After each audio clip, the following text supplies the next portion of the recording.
Welcome. My name's Mitchell, and we are filming the Most High Show tonight. This is episode 3 for the season, and we are talking about recovery from substance abuse addiction and things related. And tonight I have here one of my most favorite people, Mr. Gavin. He's an inspiration, which is why we reached out to our community liaison to make this happen. So without further ado, I'd like to introduce my friend Gavin here. And I'm going to have Gavin tell us a little bit about how he got here and how he feels. Go ahead, Gavin. Hi, everybody. How y'all doing today? It's a blessing to be alive. Based on everything I've come from, I almost lost my life when I was 19 on 8808.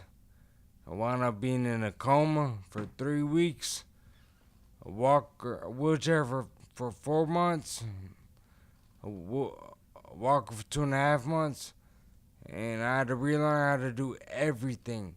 It took me a year to relearn how to talk, how to walk, how to do everything a normal person does, and it was my desire to prove what the doctors tried to tell about me. I wasn't gonna make it.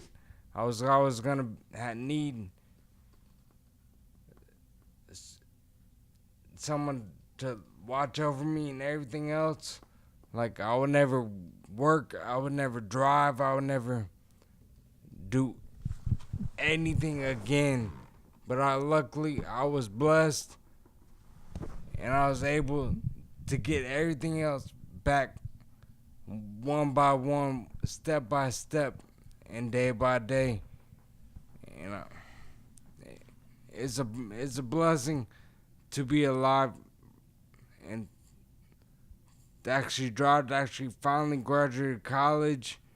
And despite all the downfalls that have occurred, I still managed to arise and shine from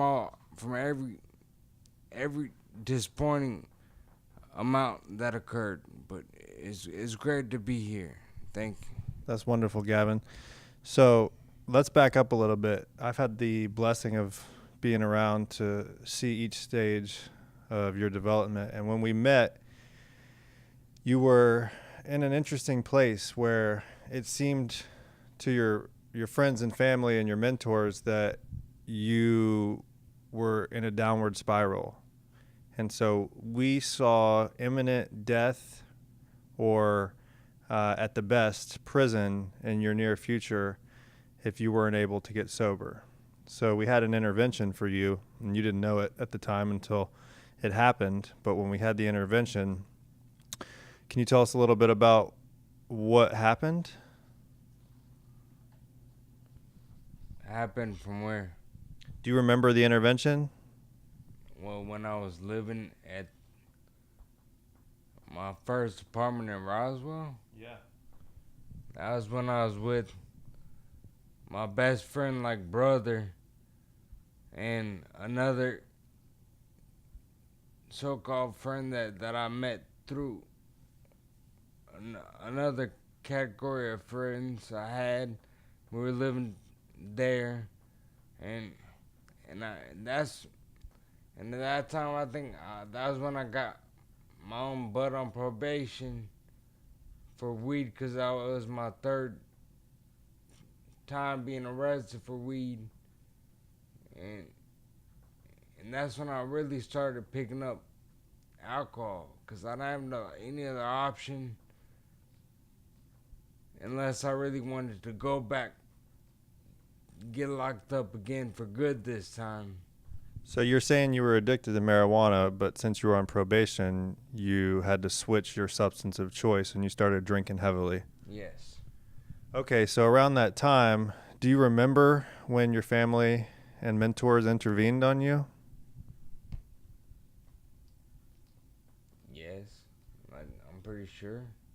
So you were probably getting pretty loaded then, so you probably have a fuzzy memory of it. But what I remember is you accepted the help that was offered to you, and you went to treatment, correct? Yes.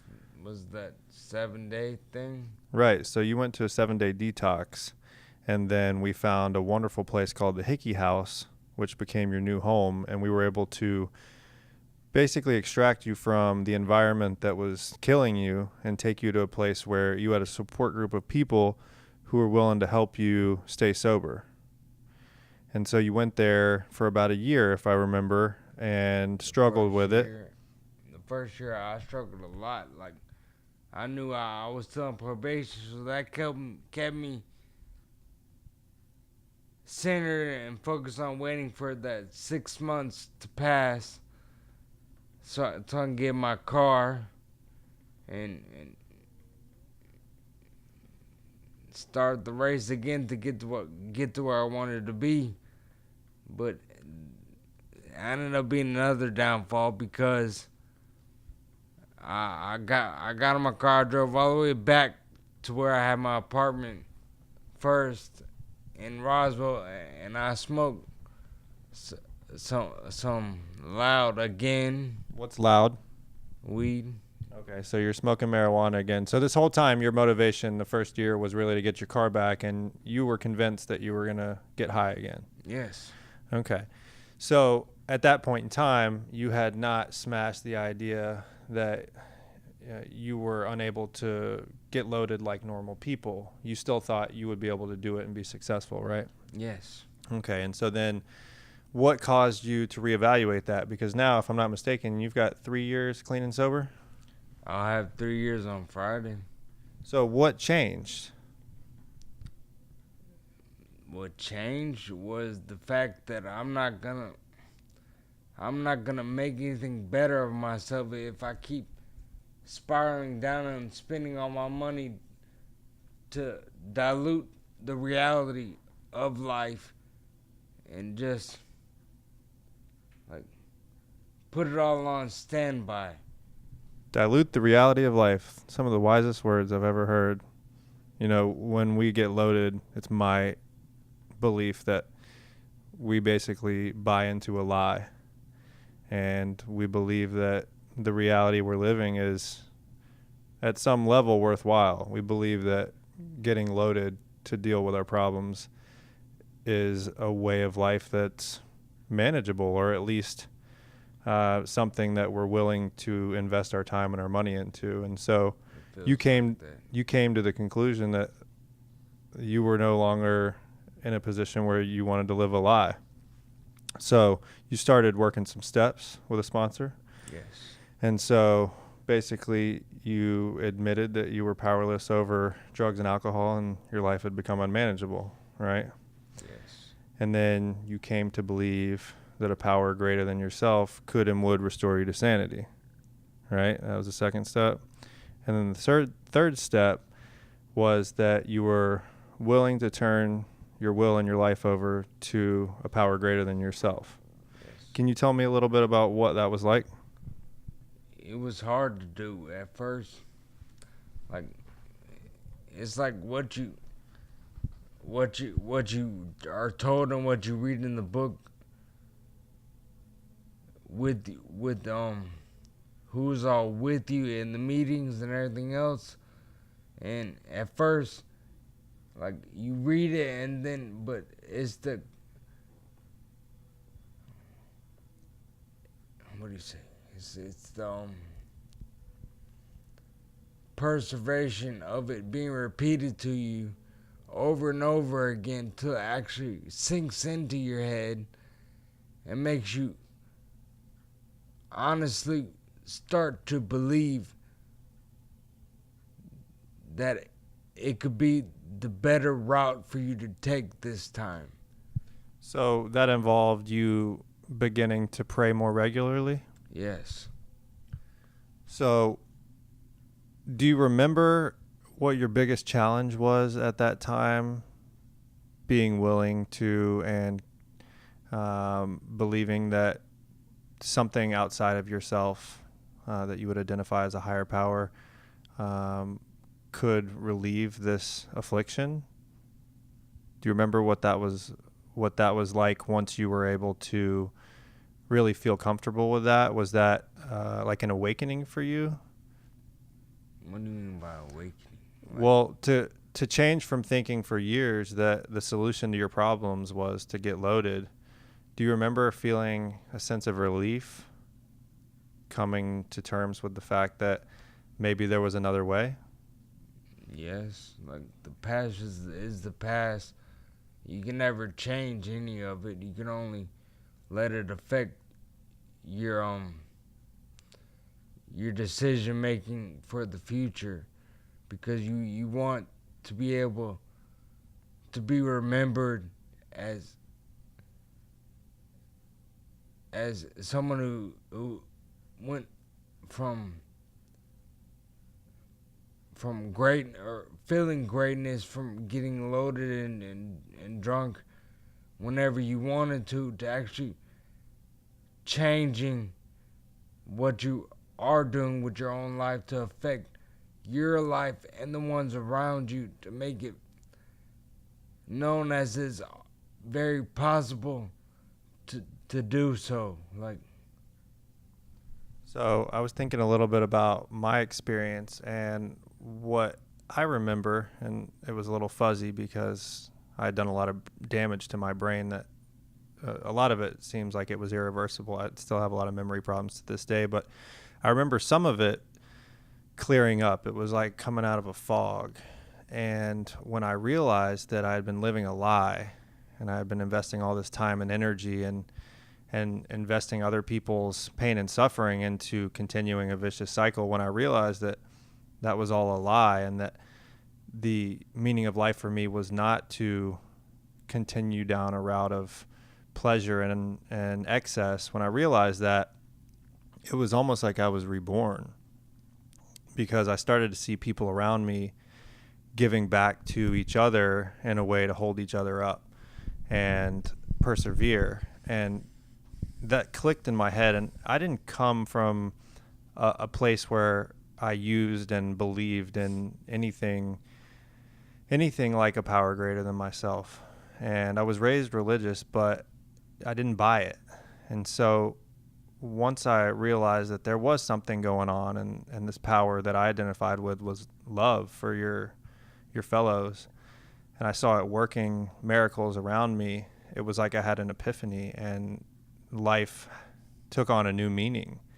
And so to this day, I dedicate as much of my time as I can with helping others and trying to give back in a way that was so freely given to me. And, working with you has been part of that.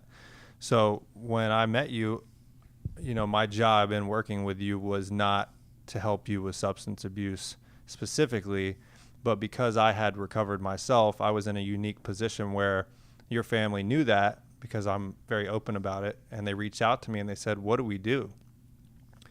And I was blessed with this gift that I know that there's a solution. And so I was able to be uniquely helpful to you, to help you see that maybe there's another way of life. And so over the past 3 years, I've gotten a chance to see you work through a program of recovery and do things that, quite frankly, seem impossible at several levels. When you told me early on that you were told you couldn't drive, or that your family was told you would probably never drive, and to see you be in a place now where you drive a vehicle for a recovery program that helps people coming out of correctional facilities as a job, that's two things right there that disproved the doctor's theories or prognosis for you, that not only would you drive, not only would you have a job, but one of your jobs would be to drive people to recovery meetings so that they could get the help that was so freely given to you. And that to me is really touching. You can't write stuff like that. To me, that's a miracle, and I get to see miracles pretty frequently, which is why I keep doing this. And I see a lot of tragedies too, so it could be easy to give up and focus on something different daily just to avoid seeing all this pain and suffering. But seeing miracles like you really gives me hope that, if you can do this when you were on death's door from traumatic brain injury and from substance abuse, and you overcame it all to not only drive and work, but to graduate college as a sober man and, reintegrate back into your family and be a wonderful son to your mom. That's been incredible. And so while I still have a hard time really embracing religion at certain levels, there's no doubt in my mind that there's some power greater than me. And if that power is just love, then so be it. But at times it seems like it's so much more, and it's something indescribable. And I'm okay not knowing what that is. But for me, that involves a lot of prayer, a lot of working with other people, and really grounding myself in something that's not financially motivated, something that money can't buy. And so I'm wondering for you today, what keeps you going? Because we all have ups and downs. What keeps you going to continue on this path when you could go back to the life you came from? I could go back, but knowing from what I came from, I don't want to try that again. Like, you only live once. You have to embrace all that you have, big or small, and be appreciative of it all. And your commitment to get better. Everything in life around you will get better with it. Like, despite what you think could happen, it's all possible. But even when things are tough, you have to hang in there, and better days will come. Like, despite the bad ones that you go through. Like, that reminds me of a phrase that you hear a lot in the rooms of recovery, that this too shall pass. And I'm no stranger to feeling hopeless as a sober individual. And I've had low points, specifically when I was separated from my daughter and realized I couldn't make a family work as I had planned it. That was a low spot for me. And I remember feeling so hopeless that I didn't know what to do. But somewhere inside of me had been instilled this idea that if you just stay sober and don't get loaded and keep going, things will eventually get better. And of course they'll get worse again and they'll get better again. But the ebbs and flows of this tide of life with what we describe as bad and good are inevitable. And so when I'm feeling like giving up, I reach out to another person, and oftentimes that's a person that is suffering from some of these afflictions, and inevitably I end up feeling rejuvenated, and I feel like my hope has been restored. And so for that, I'm eternally grateful. yes. Well, I think that's all we've got on this subject tonight. This is Mitchell with the Most High Show, and I want to thank Gavin for sharing his truth and opening up to the world to see a little bit about what a miracle looks like. And to me, Gavin's not just a miracle; he's a miracle squared. He might just be a cat with more lives than the average cat. So, thank you, my friend.